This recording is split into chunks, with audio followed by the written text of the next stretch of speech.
And we're live. Hey there, beer tubers. Welcome back to Reanalysis 101 with your host, Maxwell Starr. Here tonight with a second look at Sapporo. Oh, Premium Sapporo. beer. Hello, Nick. Oh, great. I shouldn't have said that. Anyway, so tonight we have with us, we have the Gregster, Mr. Number Greg. one, Greg. The number one Greg. How you doing tonight, Greg? I'm doing well. I already enjoyed this one. It's empty, but I got 3 more left because they only sell this as 6-packs at my local El Cibio. So I bought 6 of them. So you said you had 3 more left, and you got 1 empty can there. That means that 2 disappeared. You've done the math, Nick. No, I drank the other 2 a few days ago. You hooped them. All right. But there's no tricking you, Nick. You know your math.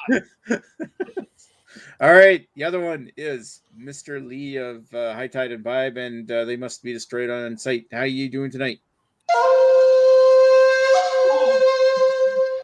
Doing fine. How's it going? Jesus Christ. This has gone downhill already.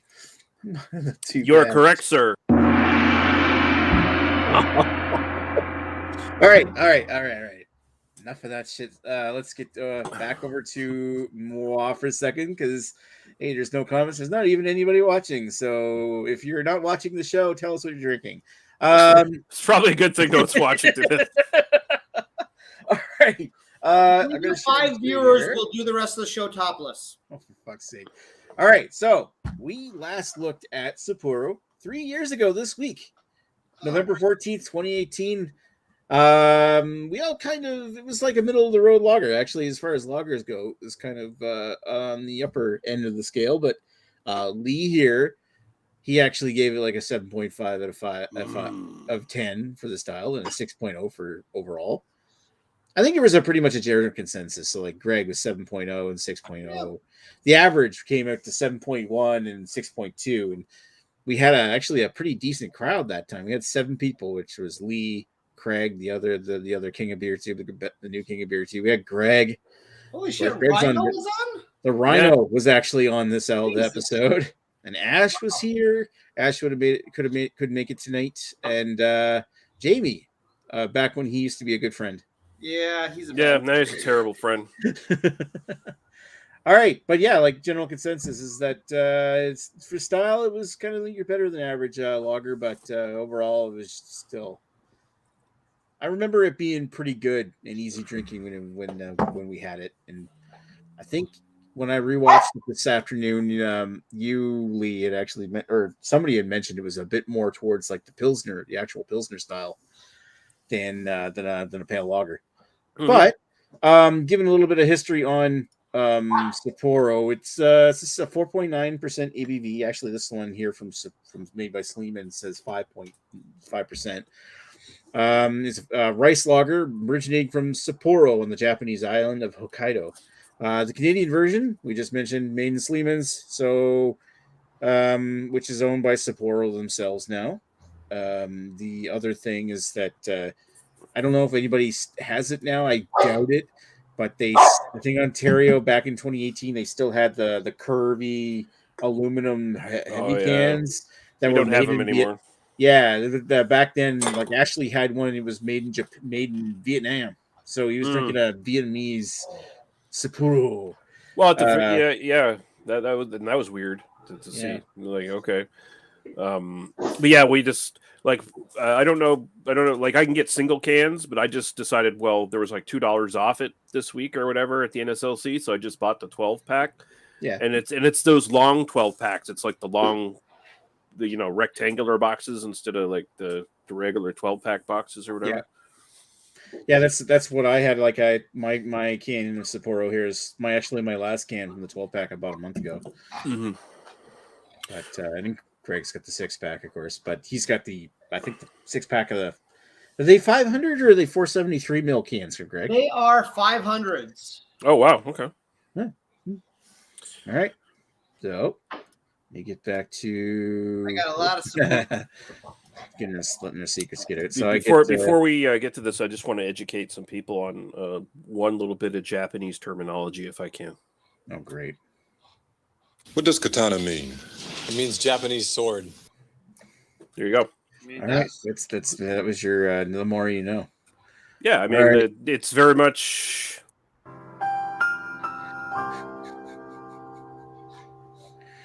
Oh, fuck. All right, so I'm gonna go first over to Greg and say, all right, so this beer, have you had this again since? And obviously, you have had this again since we last did it on BA 101. I mean, yes, I believe I had it because of this 6-pack. Other than this 6-pack, which I've purchased for this show and our last review, I do not believe I've had it in between. Wow. Really? Okay. Yeah. So I'm sorry to disappoint all our fans from Japan. Oh. Greg Zilla has failed them. Oh, he's a good author. Well, and I'm also sorry to step on your houses. That was very rude of me. I mean, sometimes Godzilla saves Japan. Sometimes he doesn't. It's at his whim of whether he's going to spare the Japanese people this time around. You know, it's either he cares or he doesn't give a fuck. Mm-hmm. I gotta say, I like him a lot more than that gorilla King Kong. God. Right. I'm a bigger Godzilla fan. I'm just throwing it out there. I mean, anyway. Godzilla's had more fights, so he's more fun. Oh, they say he's got to go. Go, Godzilla. Mm. All right. Lee, have you had, and I imagine you have had Sapporo since the last time we did it on BA 101? I have. They call him Samurai. He speaks fluent Japanese. And every time I get some Sapporo, I speak fluent Japanese. So I don't buy it a lot, like, to be honest, because to buy 12-pack, it is a bit more on this expensive side. Like it's up there with like the Stella Artois and shit like that, where it's like, I'm not paying $30 for 12 cans of Stella. Like, you go fuck yourself. And I'm not doing that for Sapporo either. But I mean, they knocked $2 off or whatever. So I was like, okay, all right. You know, it's Nick. He wants me on the show. He wants me to get it canceled by doing things like this. Of course I'm going to do it. Of course I'm going to fucking do it. Yeah. Right on. Okay. I'd also like to point out after that, we still have no viewers. All right. So, bring it over to me. Have I had Sapporo since the last time we did it? And actually, yes, I have. It is a beer that I'll buy occasionally just because I see it on the shelf and I'm like, hey, Sapporo. But it is not a beer I will buy very often. It's just if I'm looking for lagers and want to buy an individual can. In this case, this is the first time I'd ever bought like a 12-pack. And the reason for that is that, like Lee, it was on sale. Mm-hmm. I think it was like, and that's actually one of the reasons why it would inspired me to do this as a reanalysis is because, well, that and because the original episode was pretty funny. A bit racist, but still, this was on sale. I think for $4 off. It was like $24 for a 12-pack. I'm like, holy shit! I'll do that.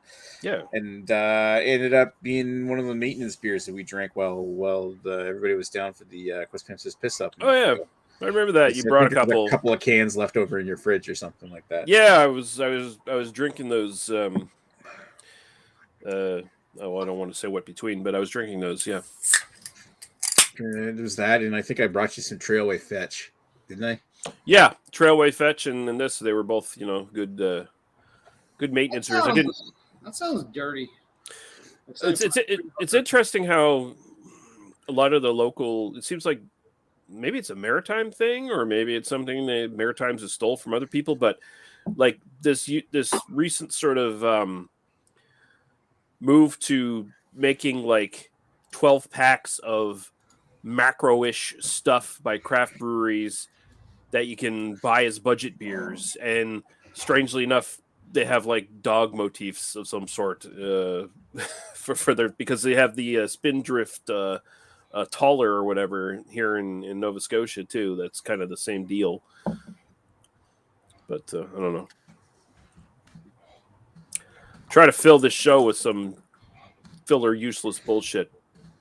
Hey, yeah, wasn't it like Garrison's got that Tall Ship Light or something like that in a 12-pack, and I think Trailway's got their, and it's like craft breweries that are beginning to put out these like packages of 12 beers to compete with macro, and I think a lot of it is there's a little bit of the liquor stores, like of course in New Brunswick and Nova Scotia and in Ontario, the liquor commissions are all run by the provinces, pretty well monopolies except for Ontario, but Ontario's a different story. That's got a similar story to us. But the main thing is that I think it is a little bit of the liquor stores are going and telling it's like, oh, we want things that will sell.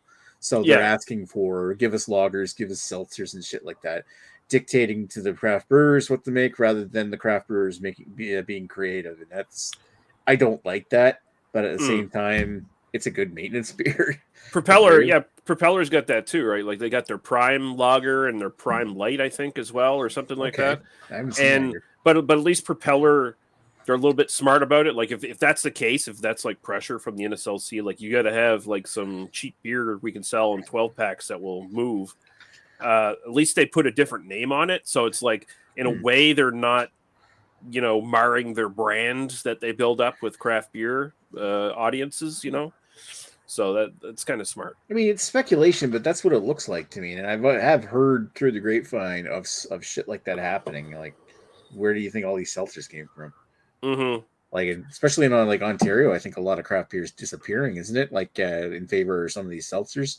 Well, we're going through the whole cycle. I mean, hazies are starting to go on their way out, although they are still pretty popular. Ooh. Sours are kind of. I don't think sours ever totally. I think there's people who like sours, but I don't think they've ever become mainstream enough. They were never as good as the or as big as the New England IPAs. Yeah, exactly. So they're trying to find the next thing that can appeal. I'm gonna say, pardon my derogatoriness, but the next thing that appeals to the girlfriend. That it's like you can go to a craft beer, the guy can have a stout or whatever, and the girl can have something. Hazies worked for a while, but I think seltzers are kind of like the new. Well, think about it. Like a few years ago, like go back 4 years, and there was a huge influx of like craft breweries putting whatever they could brew. Like it was like whatever creative styles, and there was a lot of creativity. But there's a lot of beers getting old on store shelves too. Like there was a glut of craft beers just sitting there long enough that they go bad. A lot of what happens with the LCBO is LCBO prospects, where they will basically kind of try to pick out the next trend, and that's all they kind of want from breweries. They will say, if you want shelf space, brew us this kind of beer because this is the kind of beer or seltzer, whatever we want for shelf space. There you go, and that kind of explains the wave of craft lagers to come in. Well, and the LCBO has a ton of they have a ton of influence. If you want to be on the end, they're like the cool kid. If you want to be friends with them, you got to do what they tell you. It used to be the LCBO was like had a way bigger selection of craft beer than the beer store did, almost by nature. Oh, I mean they still do. Don't get me wrong, but certain styles like nowadays, go to the LCBO, try to find a West Coast IPA. Now, of course, there's all the regular go-tos. I mean, you still get Smash Bomb Atomic.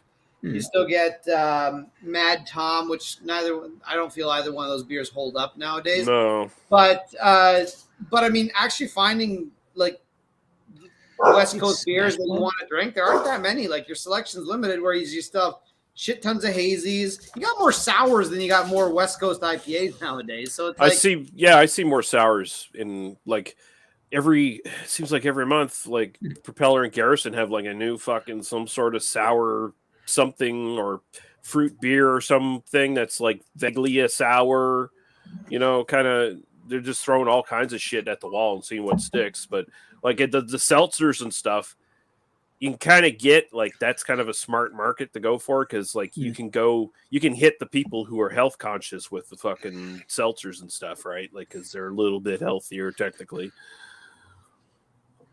See, I didn't realize. Going back to the Smash Bomb Atomic IPA, I didn't realize you guys could still get that out there because that's a beer I haven't seen in ages around here.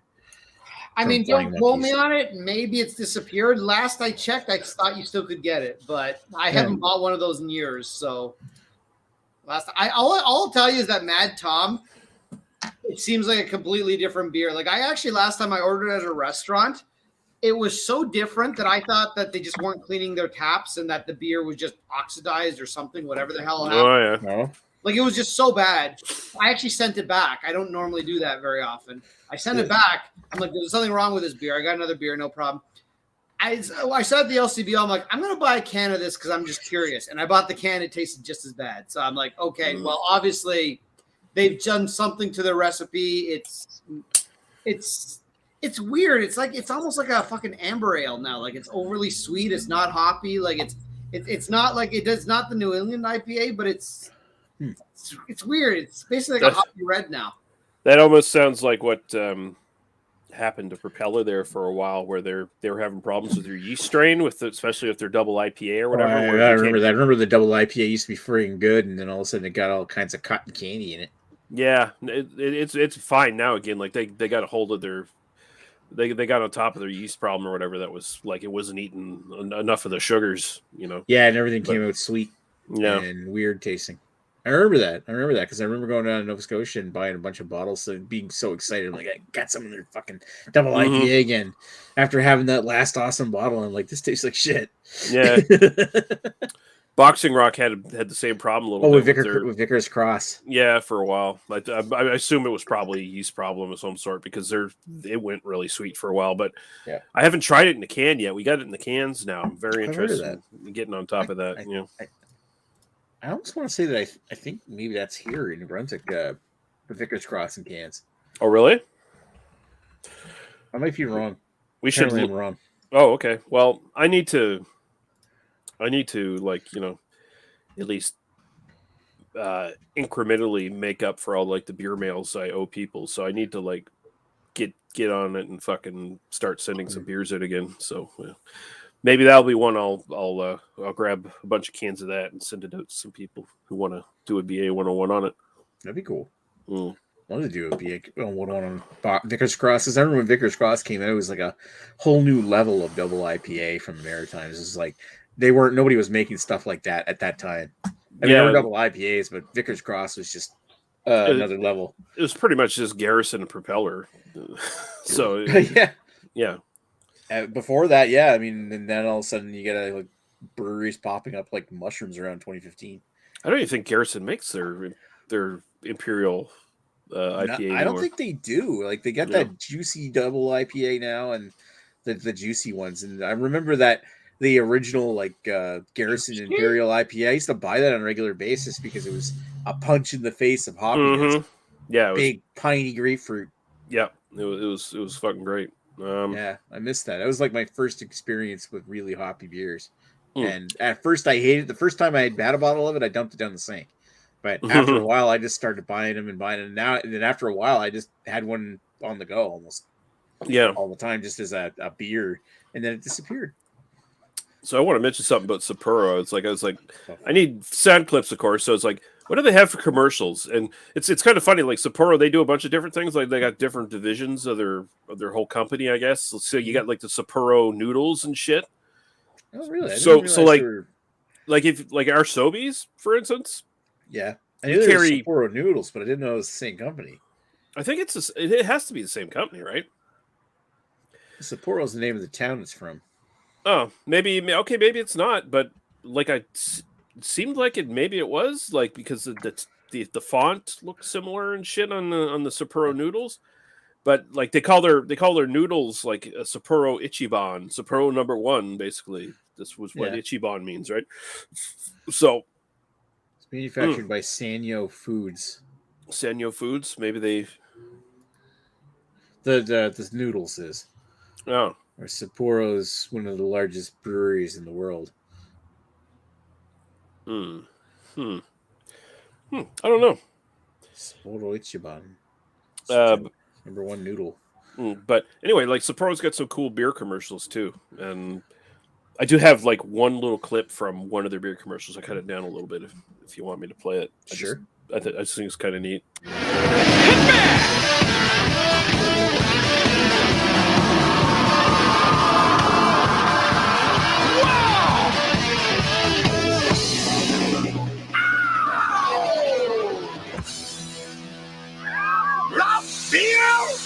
Sapporo Kuro Label. Draft beer, Sapporo. Hey, we got one viewer now. Hi, Jamie. Hi, Jamie. Let us know what you're drinking in the comments if you are watching. I have no idea if it's Jamie. I'm just guessing. But it could just be one of us opening the screen to see if there's any comments. There isn't any at this point, and I guess maybe we scared people off like after last week. Or anyway. Did it get 2 races for all you people out there? We haven't even been that bad tonight. No, we haven't. Maybe we need to get worse and the people will come. Maybe All I right, need to start doubling down on it. Oh, Sapporo, number one. you haven't Oh, beer of Godzilla. you haven't said Sokatrai once tonight. Or... Yeah, I was like, you know what? I used that gimmick a lot for whatever I did last time. So it's like, you know what? I wanted to go in a different direction artistically. You know. Yeah. We could just This is like the sequel. we could just live stream some hentai, and that would probably get some people interested. You know what? Yeah, let's Paul be continue watching. on. Let's continue on, and unfortunately, that means be putting Greg up front. But let's give our final thoughts on this beer. Final thoughts. So, I'm actually I'm basically not too far from where I was on our last one. I generally hate macro lagers because I find them overly sweet. They taste like corn syrup, whether they have it or not. They seem to taste like corn syrup, or at least my perception of corn syrup. And I find like I can't drink Molson Canadian. I really don't want to drink Coors Light. Budweiser I can manage if it's like ice cold and I have no other choice. This is not bad. Like it's the thing I can say about this is there's nothing really to it. It just kind of has a bit of just trying to think of the flavor. It's got like I can't pinpoint the flavor, but there's just something to it where there's just no real flavor to it. It just got a little bit of almost like a soda water bitterness to it. Mm-hmm. I do find it in my mind a tad astringent. Again, I'm not totally sure if that's just in my mind or if that actually is what I'm tasting. But I do feel it is just a tiny bit boozy, which is odd because it's not a very high alcohol beer. But anyway, that's how I perceive it in my mind. So, I mean, for style, I mean, what did I give it last time? Did I give it a 6 or a 7 for style? I'm just curious. You gave it a 7, I think. Yeah. So I think I'm going to go. I think for style, I'm going to go actually a little higher on this. I think it's going to be a good 7.5. Now, am I rating this as a macro lager or a lager? Because I will give it macro lager or rice lager or something. Yeah. Pretty much the same thing, North American macro lager, basically. So as a North American macro lager, I will actually give it an 8 because it's very good for what it is. If I compare it to some craft lagers, I mean, don't get me wrong, there's some craft lagers that are worse than this because they just try too hard to be IPAs when they're not. Mm-hmm. But there's a lot of craft lagers that are nicer than this, cleaner, have a little more flavor. This is one of those beers I say, if you want a pool beer, you just want to drink something, forget about it. You don't want any nasty aftertaste in your mouth. This has a little aftertaste, not a lot. This is a good one. Just grab it, throw it in a cooler, ice it down, drink it ice cold. You'll be happy with this. You do that with Molson Canadian, you won't be happy with that. It's like you just had disgusting, dirty street vagina. That's what Molson Canadian tastes like. This tastes like a girl who's just cleaned herself. No particular taste one way or the other. It's neutral. You're fine, and you're happy. Mm-hmm. So that's my comparison. Freshly clean vagina versus dirty stank-old vagina. What I give this an 8? I don't remember. I think I gave this an 8. And man, I've only had 2 of these. I'm already having memory problems. Personal preference. I think I'm still sticking with a 6 on this. This isn't really something I want to drink, but again, if I go to Nick's place and Nick's like, "Hey, all I got is a bunch of Sapporo in the fridge," I'm like, "Let's have some Sapporo, Nick, and we'll watch bike videos or something." Whatever. Jesus Christ! Yeah. Watch Garfield cartoons. Oh, actually, that sounds pretty good. No, it good. I would give this beer a 6.5, provided that there's a Garfield cartoon on. Okay. So it was 8 and 6, Greg, or was it 8 and 6? I slightly up my style rating. I think I gave it a 7 last time. I'm giving it slightly better because I think for a North American macro lager, it does a pretty good job, but still not something I really want to drink unless it's forced upon me. Mm-hmm. All right. Let's move over to Mr. Lee.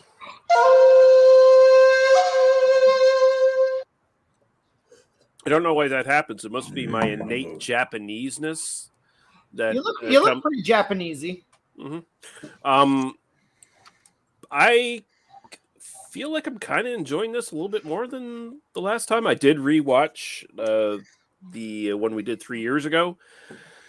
Am I mistaken in thinking that we had it wasn't the Canadian version that we did 3 years ago? It was like the normal cans like this and the 473, like the one Greg's got, they were made by Sapporo, or sorry, Sleeman. But I think Ashley was still able to get the one with the tapered can. You remember the tapered cans, which were made in Vietnam.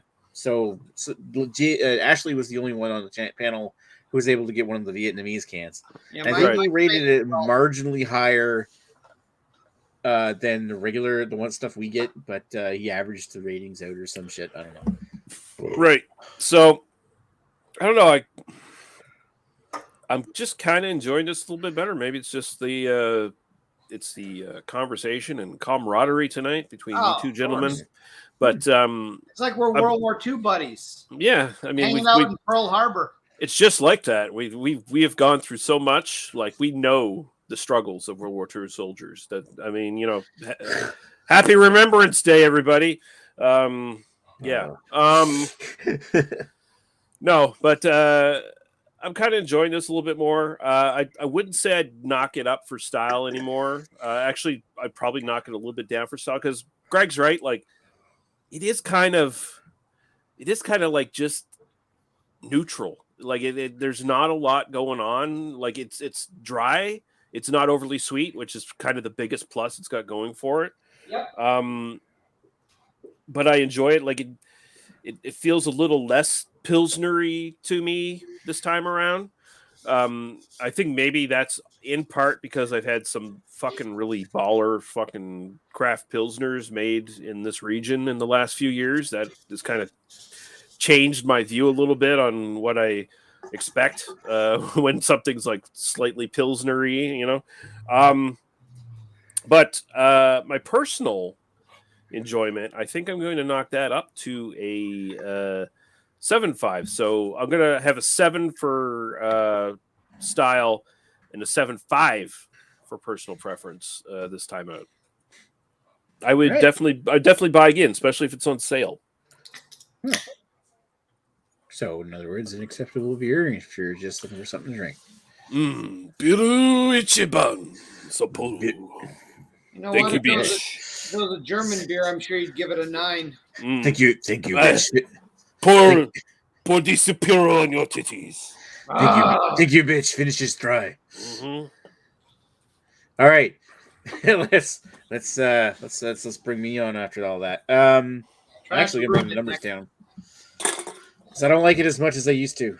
And maybe because I've just gone through a 12-pack recently. I didn't drink all the 12 because, as you know, I brought some of the piss up, but I did drink quite a few of them. And one of the biggest things, and I notice it right now as I'm drinking this thing as it warms up, it's just, I don't know what it is. It's just doesn't seem to. It's a whole lot more cardboardy than I remember.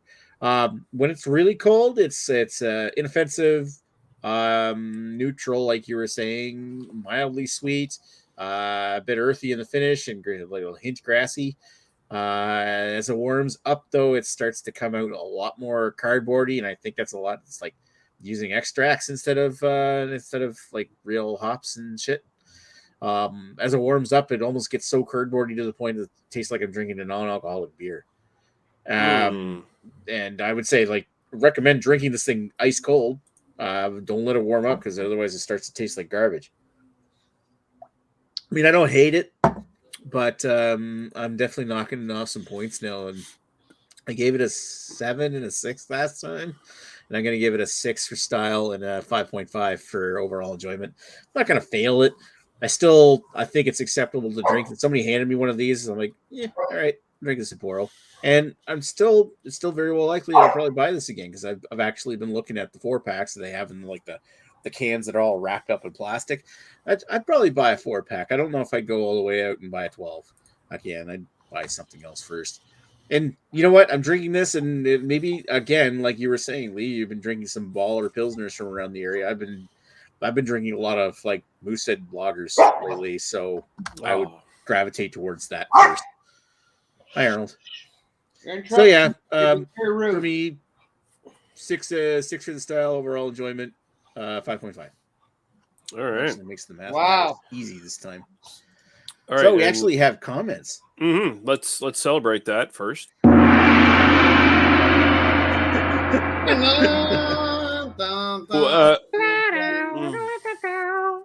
Wait, that might be I don't know. So we got a bunch of comments from Radar.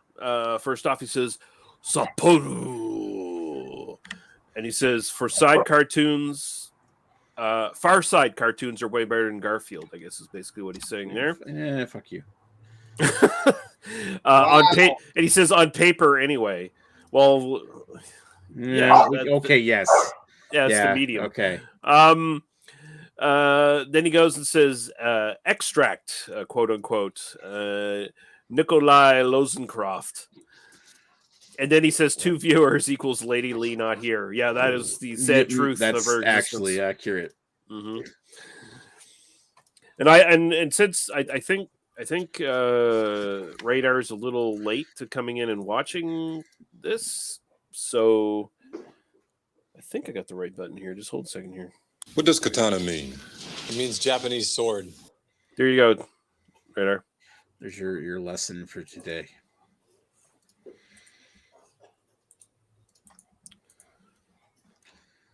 All right, so I fucking hid my goddamn soundboard again. I don't know. Hid your goddamn soundboard. I can't remember how I fucking unhid that now.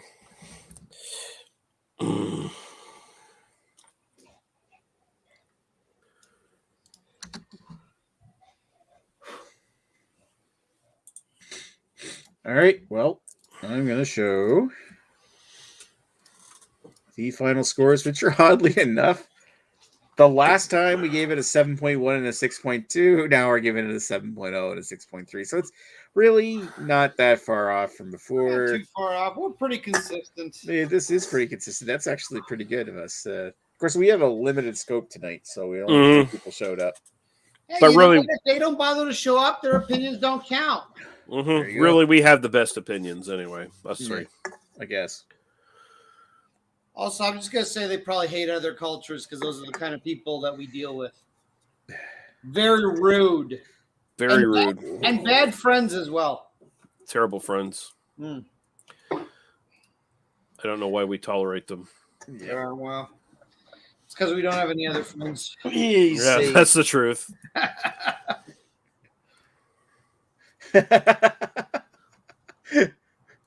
I see Radar's put the next week's oh wow. I'm guessing that's beer in Japan, the Japanese. There's only one beer in Japan, Sapporo Ichiban. So next week we're gonna do reanalysis of Sai. No, I'm kidding. No, we're not doing this SAE. Next week we're gonna do something different. Actually, you know what? I'll bring myself up front, straight and center here. Hi, Nick. Hi, Greg. We're going to do a new segment that we talked about doing before a few months ago when we first introduced that we were going to do these reanalysis episodes, and we're going to do a show and swill. It's pretty obvious that the last couple of weeks that we've been struggling with panel numbers, so we're going to do something that hopefully will reinvigorate it a bit. More people can come on, and we're going to do bring an what the theme of it is that bring an interesting beer that you've been drinking lately or can get lately from like a local brewery, or it doesn't matter if it's a local brewery, it's just something interesting that's new that you just came in. So it's like bring your beer and then explain why you brought it. So like you got this new cool beer that just came, showed up in the shot, doesn't matter where it's from, or even if it's a macro or a micro, just buy it and bring it. Buy it and bring it. Buy it and bring it. Bring it, bitch. Bring it, bitch. Jesus, Nick. Wow, that was aggressive. Now we're offending our female audience. Fuck. We can't. Yeah, all the bitches aren't going to watch us anymore. What's going on? We can't win. Well, at least we only have one viewer. This is like one of the lowest viewerships that we've had. So one of the lowest panel. This is literally the lowest number that people will have for a live episode. And do we need the albino rhino dancing around in a thong? Because we'll do it for viewership. No, we won't. No, we won't. No, okay. Ever. I'm really sorry, bitches out there. we're having a bad week. Interesting for me. All IPAs in the last 2 years in Ontario. You know what? Grab whatever IPA and bring it next week. Yeah, show up. Show up. You'll automatically be on the panel. Mm-hmm. That's the thing. You literally can't say you can't get the beer because any beer you get that you're like, this is interesting. It works. Exactly. You just use the excuse, I couldn't get the beer. It's like, I couldn't be on. I was washing my hair. Yeah. I was harvesting my hop and weed plants. I wonder who that is. It's like, I was prepping for Black Friday a week early. Yeah. Come on, Black Friday, that's not even a big thing. You sell a couple extra things. It's fine. Anyway, my glass is now empty and I need more beer. So I want to thank all of our viewers, 3 right now, which is the highest of the evening. Wow, holy shit. I want to thank Radar for commenting. And thank you and Greg for popping on, Lee. Lee and Greg, of course, and we are very thankful. And hopefully next week's hey, you know what? Me and Lee make a good team. I call him Fat Man. He calls me Little Boy. We work well together. Yeah, you're certainly dropping it tonight. All right.